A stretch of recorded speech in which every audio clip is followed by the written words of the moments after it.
से पिथौरागढ़ जिला अधिकारी रीना जोशी की अध्यक्षता में जिला खनिज फाउंडेशन न्यास निधि से कराए गए विकास कार्यों की समीक्षा की गई।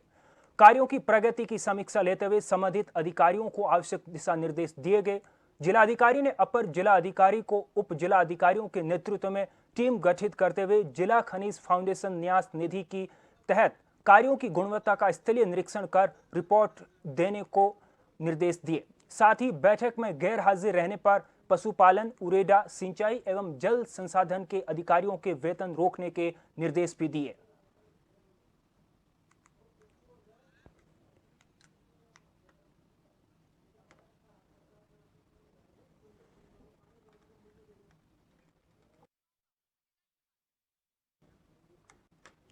देहरादून में स्थित पुलिस मुख्यालय में शुक्रवार को एक बैठक आयोजित की गई, जिसमें डीजीपी अभिनव कुमार के साथ गृह सचिव शैलेश बगोली भी मौजूद रहे। शैलेश बगोली ने गृह विभाग का पदभार ग्रहण करने के बाद पहली बार पुलिस मुख्यालय में सभी अधिकारियों के साथ वार्ता की और विभाग से जुड़े सभी पहलुओं की जानकारी ली। बैठक के बाद गृह सचिव शैलेश बगोली ने मीडिया से मुखातिब होते हुए कहा कि प्रधानमंत्री नरेंद्र मोदी के मुताबिक स्मार्ट पुलिसिंग होना बहुत जरूरी है, इसीलिए टेक्निकल और साइंटिफिकली सभी तरीके से पुलिसिंग को कैसे मजबूत करना है, इस पर चर्चा की गई।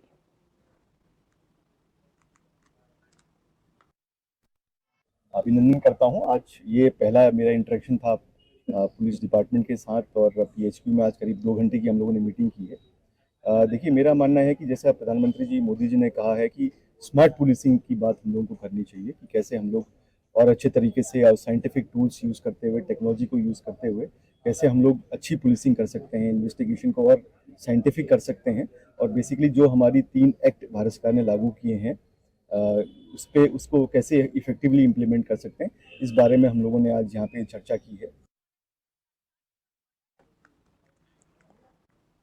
हल्द्वानी में बंद भूलपुरा हिंसा के फरार 9 दंगाइयों का पुलिस ने पोस्टर जारी किया है। वरिष्ठ पुलिस अधीक्षक प्रहलाद नारायण मीणा ने बताया कि बंद भूलपुरा हिंसा के मास्टरमाइंड अब्दुल मलिक और उसके बेटे अब्दुल मुईद समेत 9 लोगों का पोस्टर जारी किया गया है, क्योंकि उनकी कुर्की के आदेश पहले ही मिल चुके हैं। उनकी कुर्की की कार्रवाई भी की जा रही है। साथ ही इन फरार दंगाइयों की संपत्ति के बारे में भी पुलिस जानकारी जुटा रही है। इसके अलावा बंद भूलपुरा हिंसा के 2 दंगाइयों को और अरेस्ट किया गया। अब तक अरेस्ट किए गए दंगाइयों की संख्या 44 हो गई है।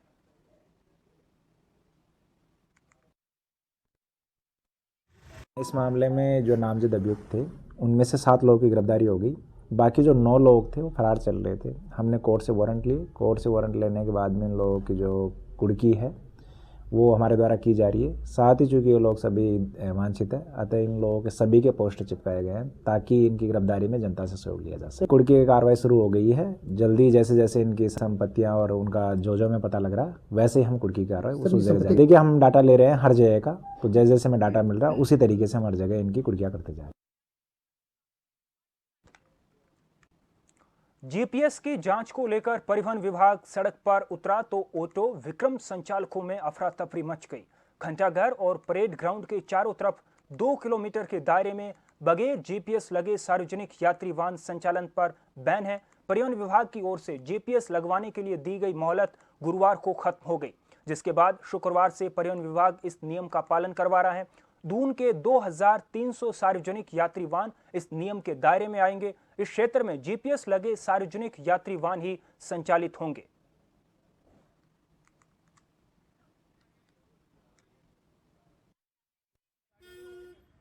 अभी 1 महीने पहले RTA Dehradun regional transport authority जो होती है, जो मेजर डिसीजन लेती है ट्रांसपोर्ट सेक्टर से संबंधित, उसने तय किया कि जो देहरादून का घंटाघर है और परेड ग्राउंड है, इसके आसपास के 1 किलोमीटर 1.5 किलोमीटर के क्षेत्र में अगर किसी auto, Vikram, Tata magic, city bus मतलब पैसेंजर व्हीकल का संचालन करना है तो उस गाड़ी में जीपीएस लगा होना आवश्यक है। खबर जनपद उधम सिंह नगर से के जसपुर कोतवाली क्षेत्र के अमृतपुरी पट्टी से है, जहां वॉलीबॉल खेल रहे बच्चों के विवाद में एक युवक ने दूसरे युवक के पेट में चाकू मारकर घायल कर दिया। वहीं पीड़ित के परिजनों के आधार पर पुलिस ने मुकदमा दर्ज कर आरोपी युवक को अरेस्ट कर लिया है।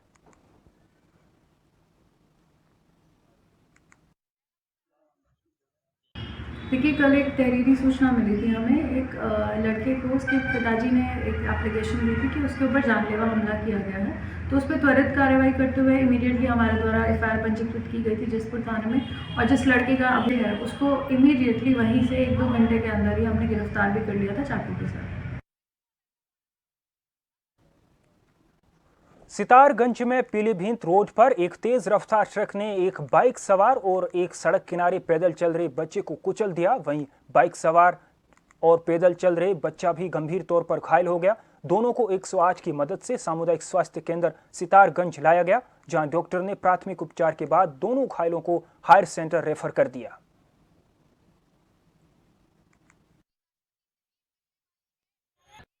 एक्सीडेंट हुए जिसमें एक बच्चा है 8 साल का आयुष और दूसरा है 31 साल का कृष्णा। दोनों रोड ट्रैफिक एक्सीडेंट हैं जो हमारे चौराहे के पास बताए जा रहे हैं। दोनों पेशेंट के बायां पैर बुरी तरह कुचल गए हैं, जिनको प्राथमिक उपचार के बाद हमारे द्वारा 108 से रेफर किया गया है। जो बच्चा है वो तो सितारगंज लोकल का रहने वाला है, जो 31 वर्ष का कृष्णा है ये खैरमा नैनीताल का रहने वाला है। उत्तरकाशी गंगा, यमुना और पांडव इतिहास को समेटे हुए भगवान काशी विश्वनाथ की भूमि के साथ देवताओं की स्थली मानी जाती है। गंगनानी यमुनोत्री धाम से महज कुछ किलोमीटर पर है। यहाँ 3 नदियों का संगम है, जिसे उत्तराखंड का प्रयाग कहा जाता है। इसे बड़ा पर्यटन स्थल बनाया जा सकता है। यहाँ के लोग बताते हैं कि गंगनानी में महर्षि जगदम्बी तपस्या किया करते थे। जिला पंचायत उत्तरकाशी ने यहाँ फरवरी में हर साल मेला भी लगाने की कोशिश की, लेकिन कमाई के नाम पर कुछ नहीं कर पाई। अगर उत्तराखंड सरकार इस प्रदेश के पहले प्रयाग को आगे प्रायोजित करे तो 4 धाम यात्रा के बाद ये बड़ा पर्यटन स्थल बन सकता है। भगवान यमदग्नि ऋषि की ये तपस्या रही है, और क्योंकि जब वो यहाँ पर तपस्या करते थे तो उस टाइम भागीरथी गंगा का जल लेने के लिए जो है उत्तरकाशी नाकुरी वो जाया करते थे। और जब वो बुजुर्ग हो गए तो उसके बाद जो है बाकायदा जो है उन्होंने माँ गंगा से आराधना की कि माँ अब मैं आपके जल को लेने नहीं आ पाता हूँ। तो माँ गंगा उनके सपने में आई और सिर्फ माँ गंगा ने इतना कहा था कि अपना कमंडल लेकर के यहाँ नाकुरी आ जाना। तो माँ रेणुका जो है, क्योंकि वो बुजुर्ग थे यमदग्नि ऋषि, तो उनकी पत्नी जो रेणुका माँ थी वो कमंडल लेके वहाँ गई थी, और वहाँ से बाकायदा कमंडल एक शिला, पत्थर शिला जो है, आज जो शिला यथावत भी है, बिल्कुल मंदिर से सटी हुई जो शिला है। उत्तराखंड को देवभूमि यूं ही नहीं कहा जाता, क्योंकि जिस देवभूमि में प्रसिद्ध 4 धाम मौजूद हैं और साथ ही कई देवी देवताओं के मंदिर भी यहां पर मौजूद हैं। डाक गांव से तकरीबन 2 किलोमीटर के आसपास खड़ी चढ़ाई पार करने के बाद भगवान पुनेश्वर महादेव के चमत्कारी और रहस्यमय मंदिर के दर्शन यहां पर किए जा सकते हैं। मंदिर के अंदर साक्षात महादेव के लिंग के दर्शन होते हैं। भगवान पुनेश्वर महादेव का यह मंदिर दूर से ही देखने पर ऐसा प्रतीत होता है कि मानो भगवान महादेव खुद इस मंदिर के भीतर घोर तपस्या में बैठे हो। वहीं डाक गांव के स्थानीय ग्रामीणों का कहना है कि आज तक भगवान पुनेश्वर महादेव जी के इस चमत्कारी और रहस्यमय मंदिर में जिस किसी ने भी भगवान महादेव जी से कुछ भी मांगा, उसकी मनोकामनाएं तुरंत पूरी हुई। इसीलिए भगवान पुनेश्वर महादेव जी के मंदिर में समय समय पर विशाल भंडारे का भी आयोजन किया जाता है। 1855 में स्थापित हो रखा है और आप रूपी लिंग है, और इस पुनेश्वर महादेव के नाम से ये मंदिर प्रसिद्ध है। और श्रावण मास में और माघ मास में प्रत्येक वर्ष लोग यहाँ पर जलाभिषेक करते हैं और जल चढ़ाते हैं और अपनी मनोती मांगते हैं। और प्रत्येक वर्ष प्रत्येक परिवार जो प्रत्येक संक्रांति को तेल चढ़ाते हैं, उसके बाद वो शिवार्चन करते हैं। और ये रोड से 5 किलोमीटर की दूरी पर है। और पांगर कोट पुराने ज़माने में, अंग्रेजों के ज़माने में यहाँ पर कोट था। नैनीताल जिले के रामनगर में प्रगतिशील सांस्कृतिक पर्वतीय समिति पैठ पड़ाव के तत्वाधान में वसंतोत्सव कार्यक्रम में स्थानीय कलाकारों, महिलाओं समेत विभिन्न क्षेत्रों की सांस्कृतिक टीमों ने नगर के विभिन्न स्थानों में जुलूस निकाला। वहीं क्षेत्र के जनप्रतिनिधि और भाजपा नगर ग्रामीण मंडल के पदाधिकारी ने झांकी का लखनपुर चुंगी पर फूल बरसाकर स्वागत किया। सांस्कृतिक टीमों की ओर से निकाली गई झांकी को लेकर स्थानीय लोगों में काफी उत्साह देखने को मिला। नगरीय और ये उत्साह है रामनगर में बसंत उत्सव का। आज ये जुलूस लोक सांस्कृतिक पर्व हमारा बसंत उत्सव बड़े धूमधाम से मनाया जा रहा है। 4 दिवसीय कार्यक्रम है। कल माननीय विधायक जी ने इसका शुभारंभ किया था छोटे छोटे नन्हे बच्चों ने जो है बहुत सुंदर कार्यक्रम कल किया था। और आज ये झांकियां निकली हैं रामनगर लखनपुर फील्ड से प्रारंभ होते हुए शांति कुंज लखनपुर और टिड़ा रोड भरतपुरी दुर्गापुरी, उसके बाद लखनपुर में भारतीय जनता पार्टी नगर मंडल द्वारा आलू वितरण और पुष्पों की वर्षा की गई, स्वागत किया गया। चंपावत जिले की आंगनबाड़ी मिनी कार्यकर्ता सहायिका संगठन अपनी 5 सूत्रीय मांगों को लेकर मुखर हो गया है। जल्द मांग पूरी नहीं होने पर उग्र आंदोलन की चेतावनी दी गई है। शुक्रवार को संगठन जिला अध्यक्ष मीना बोहरा के नेतृत्व में जिला मुख्यालय मोटर स्टेशन से लेकर कलेक्ट्रेट तक एक आक्रोश रैली निकालकर विरोध जताया। कहा कि सरकार की ओर से लंबे वक्त से उनकी मांगों को पूरा करने का खाली आश्वासन ही दिया जा रहा है, लेकिन मांग पूरी नहीं हो पा रही है। कहा कि सरकार जहां एक तरफ महिला सशक्तिकरण की बात कर रही है, वहीं दूसरी तरफ आंगनबाड़ी महिलाओं के साथ अन्याय किया जा रहा है।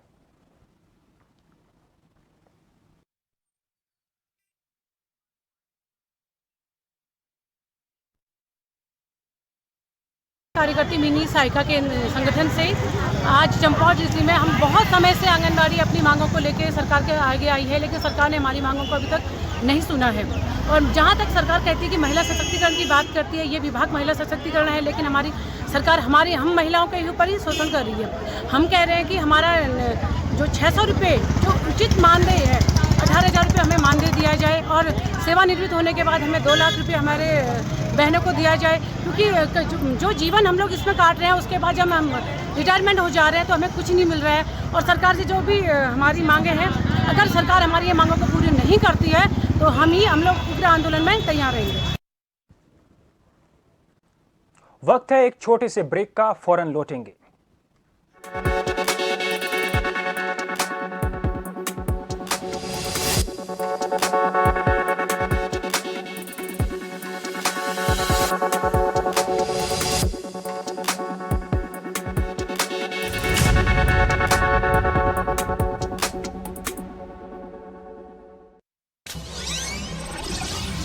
फरवरी 2018, डबल इंजन की सरकार ने उत्तर प्रदेश को की $1 ट्रिलियन की अर्थव्यवस्था बनाने की शुरुआत। फिर हुई निवेश परियोजनाओं को धरातल पर उतारने की शुरुआत। सुदृढ़ कानून व्यवस्था, इंफ्रास्ट्रक्चर और इन्वेस्टमेंट फ्रेंडली नीतियों से यूपी बना ग्लोबल इन्वेस्टर्स की पसंद। अब उत्तर प्रदेश माननीय प्रधानमंत्री जी के विकसित भारत के संकल्प को कर रहा मजबूत। देश में पहली बार 10 लाख करोड़ से अधिक की 14,000 से अधिक निवेश परियोजनाओं की एक मंच से होने जा रही है शुरुआत। खुलेंगे 34 लाख से अधिक रोजगार के द्वार। देश के यशस्वी प्रधानमंत्री श्री नरेंद्र मोदी जी के कर कमलों से माननीय मुख्यमंत्री योगी आदित्यनाथ जी की गरिमामयी उपस्थिति में ग्राउंड ब्रेकिंग सेरेमनी का शुभारंभ 19 फरवरी को लखनऊ में ऐतिहासिक पल के साक्षी बने। यूनिफॉर्म सिविल कोड यानी समान नागरिक संहिता विधेयक को राज्य विधानसभा में पारित कर पुष्कर सिंह धामी सरकार ने देवभूमि उत्तराखंड में इतिहास रच दिया। समान नागरिक संहिता उत्तराखंड 2024 विधेयक को पारित करने की मैं अनुज्ञा चाहता हूँ। विधेयक के पारित होते ही उत्तराखंड बन गया है स्वतंत्र भारत का पहला ऐसा राज्य जिसने संविधान निर्माताओं के समान नागरिक संहिता के लिए देखे गए स्वप्न को धरातल पर उतारने की दिशा में मजबूती से कदम बढ़ाए। 2 साल पहले मुख्यमंत्री धामी ने प्रदेश की जनता से समान नागरिकता संहिता कानून को प्रदेश में लागू करने का जो वादा किया था, उस वादे को पूरा करके प्रदेश सरकार ने अपने संकल्प को सिद्धि तक पहुंचाकर अपनी वचनबद्धता को बखूबी साबित किया। इस कानून में विवाह, तलाक, गुजारा भत्ता, उत्तराधिकार, गोद लेने जैसे मुद्दों को शामिल किया गया है। यह कानून सबको एक तरह से समानता का कानून है, सबको एक रूपता का कानून है, सबकी एकता का कानून है, सबका समान अधिकार का कानून है। भारत के संविधान के अनुच्छेद 44 में सभी नागरिकों के लिए समान कानून लागू करने की बात कही गई है। आने वाले समय में देश के अन्य राज्यों के लिए भी ये मील का पत्थर बनेगा। लिया था जो दृढ़ संकल्प, उसे पूरा किया। उत्तराखंड में यूसीसी विधेयक पारित किया। मर्यादा पुरुषोत्तम प्रभु श्री राम के बाल विग्रह की प्राण प्रतिष्ठा का साक्षी बना सप्तपुरियों में प्रथम श्री अयोध्या धाम। राम लोक की स्मृतियों में, पर्व से लेकर परंपराओं में सर्वत्र समाये हुए। चहुं ओर राम नाम का जय घोष, चौक चौराहे पर श्री राम का प्रतिबिंब, आस्था की पुष्प वर्षा, यत्र तत्र सर्वत्र हर्ष में मगन श्रद्धालुओं का जन सैलाब। हर क्षेत्र के लोकप्रिय और गणमान्य महानुभाव बने श्री राम उत्सव के साक्षी। विश्व स्तरीय एयरपोर्ट, रेलवे स्टेशन, उच्च श्रेणी की ट्रेनों, बेहतर सड़कों एवं लो राइज ईवी बसों ने बनाया सुगम। अटूट आस्था के इस समारोह के कुशल प्रबंधन में श्री राम जन्मभूमि पथ, राम पथ, धर्म पथ, भक्ति पथ जैसे कॉरिडोर ने निभाई उपयोगी भूमिका। श्री राम उत्सव, राष्ट्र की चेतना को नया विस्तार।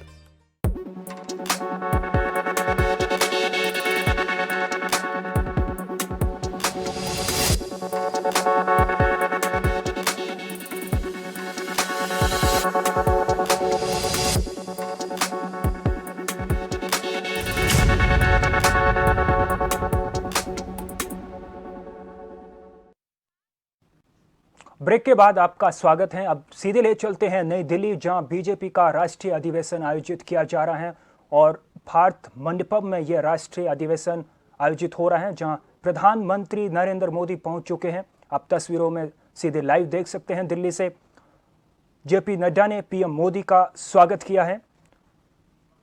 तो बीजेपी का यह 2 दिवसीय राष्ट्रीय अधिवेशन नई दिल्ली में आयोजित किया जा रहा है। पीएम नरेंद्र मोदी भारत मंडपम में पहुंचे हैं, जहां पर यह 2 दिवसीय बीजेपी का राष्ट्रीय अधिवेशन आयोजित किया जा रहा है। तो यहां पर प्रधानमंत्री नरेंद्र मोदी भारत मंडपम में पहुंचे, जहां पर आगामी चुनावों को देखते हुए काफ़ी अहम है ये राष्ट्रीय अधिवेशन। और इस 2 दिवसीय राष्ट्रीय अधिवेशन में प्रधानमंत्री नरेंद्र मोदी पहुंचे हैं, जहां बीजेपी के राष्ट्रीय अध्यक्ष जेपी नड्डा ने प्रधानमंत्री नरेंद्र मोदी का स्वागत किया। तो ये नई दिल्ली से सीधी तस्वीरें आपको दिखा रहे हैं।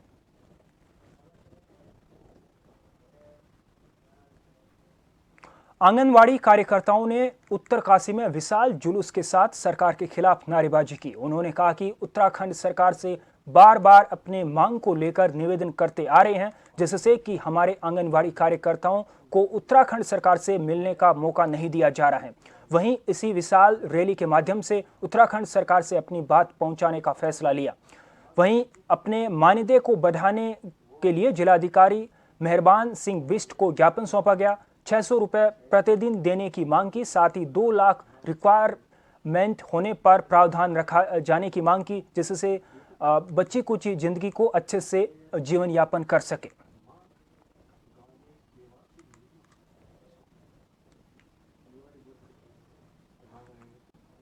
हल्द्वानी के बुद्ध पार्क में all India central council of trade union के बैनर तले विभिन्न संगठनों के कर्मचारियों ने 1 दिवसीय धरना प्रदर्शन किया। इस दौरान बड़ी संख्या में आशा कार्यकर्ताओं ने भी प्रतिभाग किया। वक्ताओं ने कहा कि प्रदेश में नेताओं को सामाजिक कार्यकर्ताओं का दर्जा प्राप्त है, जबकि कामगार श्रमिकों को सामाजिक कार्यकर्ता बता उन्हें मानदेय नहीं दिया जा रहा। कहा कि इस हड़ताल के माध्यम से किसानों की फसलों की गारंटी शुदा खरीद के साथ सभी फसलों के लिए एमएसपी निर्धारित करने, अजय मिश्रा को बर्खास्त करने और उन पर मामला दर्ज करने, ऋणग्रस्त ऋण से मुक्ति के लिए छोटे और मध्यम किसान परिवारों को व्यापक ऋण माफी समेत कई मांगे यहां पर रखी गई। हमारी पहली मांग है कि हमें राज्य कर्मचारी का दर्जा दिया जाए, आशा को राज्य कर्मचारी घोषित किया जाए। दूसरा है कि सरकार जिस हिसाब से काम ले रही है ना, 2 साल पहले जब हमारी हड़ताल हुई तो डीजी हेल्थ में हमारा 11,000 रुपये मासिक वेतन का बिल पास हुआ था, लेकिन आज तक हमारी किसी बहन के अकाउंट में 11,000 रुपये आए नहीं। वो सरकार जो जितनी घोषणाएं करती है ना, खाली हवाएं फायर करती है। और सरकार को तो कभी मैंने आज तक उनके मुंह से नाम भी नहीं सुना कि आशा भी कुछ है। एसकेएम के आह्वान पे पूरे देश के भीतर हड़ताल और ग्रामीण बंद का आयोजन किया गया है, उसी के समर्थन में है। और ये मांग है कि पूरे देश में जो भी मजदूर हैं उनको न्यूनतम 26,000 वेतन मिले, पेंशन मिले, कर्मचारी का दर्जा मिले। उसके अलावा जो किसान हैं, किसानों की मांग है एमएसपी को लागू करने की, वो हो, महंगाई पर रोक लगाई जाए। जो श्रम कोड हैं सरकार लागू करना चाहती है उनको वापस लें, पुराने जो श्रम कानून हैं उनको बहाल किया जाए, ओपीएस को बहाल किया जाए और साथ ही साथ महंगाई और भ्रष्टाचार पर रोक लगे। मुख्यमंत्री धामी की ओर से 11 फरवरी को अपने लोहाघाट दौरे के दौरान सीमांत क्षेत्र की खेल प्रतिभाओं को आगे बढ़ाने के लिए गुमदेस में मिनी स्टेडियम खोलने की घोषणा की गई थी। सीएम धामी की घोषणा से उत्साहित गुमदेस क्षेत्र की महिला हॉकी खिलाड़ियों और उनके कोच चंद्रा पांडे ने मुख्यमंत्री की घोषणा को खेल के क्षेत्र में मील का पत्थर बताते हुए मुख्यमंत्री धामी को धन्यवाद दिया। कोच चंद्रा पांडे और खिलाड़ियों ने कहा कि गुमदेश क्षेत्र में खेल का मैदान न होने से उन्हें ट्रेनिंग में काफी दिक्कतें होती थी। उन्होंने कहा कि गुमदेश की छात्राओं में काफी प्रतिभा है और वे राष्ट्रीय ही नहीं बल्कि अंतर्राष्ट्रीय स्तर पर अपना जलवा दिखा सकती हैं।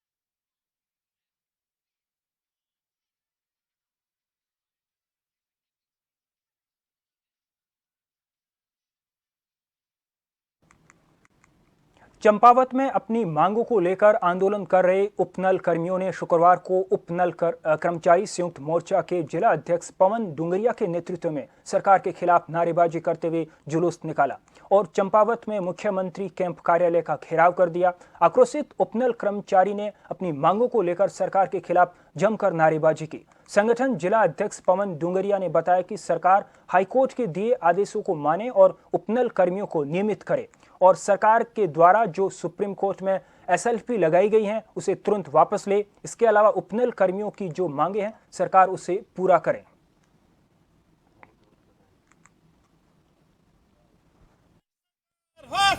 विभिन्न मांगों को लेकर आज हम उपनल कर्मचारी संयुक्त मोर्चे के बैनर तले यहाँ पर एकत्रित हैं और हमारी सर्वप्रथम यही मांग है कि हमारे जो हाईकोर्ट में डिसीजन था एसएलपी वापस ली जाए, उपनल कर्मी को नियमित किया जाए चरणबद्ध तरीके से और वेतन वृद्धि की जाए। आज उसी का तहत हम यहाँ पर सीएम कार्यालय घेराव के लिए आए हैं। ये जो भी मांगे होंगी आपकी जायज़ मांगे होंगी उनको माननीय मुख्यमंत्री जी के सामने आपके माध्यम से मैं बात करूंगा। अभी फोन मिलाने की कोशिश करी, वो कहीं कार्यक्रम में है तो बात हो नहीं सकती है, नहीं तो आपकी बात कराई थी तो बात हो नहीं सकती है, तो आपकी बात कराएंगे और जो भी निर्णय होगा। चमोली से खबर है जहां 22 सूत्रीय मांगों को लेकर आंगनबाड़ी कार्यकर्तियों ने भोजन माताओं के साथ विभिन्न संगठनों के लोग और सैकड़ों की संख्या में सरकार के विरोध में नारेबाजी करते हुए जिला मुख्यालय गोपेश्वर की सड़कों पर गरजे। इस दौरान गोपेश्वर में सड़कों पर जुलूस प्रदर्शन करते हुए जिलाधिकारी कार्यालय पहुंचे। बता दें कि लंबे वक्त से भोजन माताएं न्यूनतम वेतन 26,000 किए जाने की मांग कर रही है। रुड़की के पिरान कलियर दरगाह प्रबंधक के खिलाफ हो रहे धरना प्रदर्शन ज्वाइंट मजिस्ट्रेट के आश्वासन के बाद समाप्त कर दिया गया। ज्वाइंट मजिस्ट्रेट ने कहा कि 10 दिन में जांच की जाएगी और 10 दिन तक दरगाह प्रबंधक दरगाह कार्यालय में नहीं आएंगे और ना ही दरगाह से संबंधित किसी भी कार्य में हस्तक्षेप दरगाह प्रबंधक की और उनके पति के द्वारा किया जाएगा। दरअसल बता दें कि 3 दिन से दरगाह प्रबंधक के खिलाफ सैकड़ों दुकान स्वामी धरने पर बैठे थे।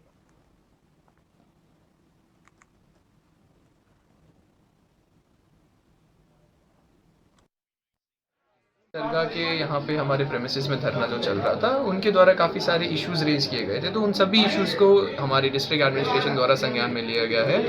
एक जो यहाँ पे टेंडर हुआ था नियाज से रिलेटेड, जो कि यहाँ पे दुकानदारों के जो हितों को इंटरेस्ट को इम्पैक्ट कर रहा था, वो ऑलरेडी हमने ले लिया था वापस, उस टेंडर ऑलरेडी कैंसिल कर दिया गया था। उसके अलावा जो भी हमारे इशूज़ थे, एक मैनेजर के अगेंस्ट जो काफ़ी सारी एलिगेशंस लगाई थी, उसमें डीएम सर द्वारा एक ऑलरेडी हमें जाँच करने के निर्देश दे चुके हैं, उसका ऑलरेडी ऑर्डर आ चुका है एंड हमें 15-20 दिनों का समय दिया गया है, तो हम टाइम बाउंड मैनर में इसमें जांच कर लेंगे।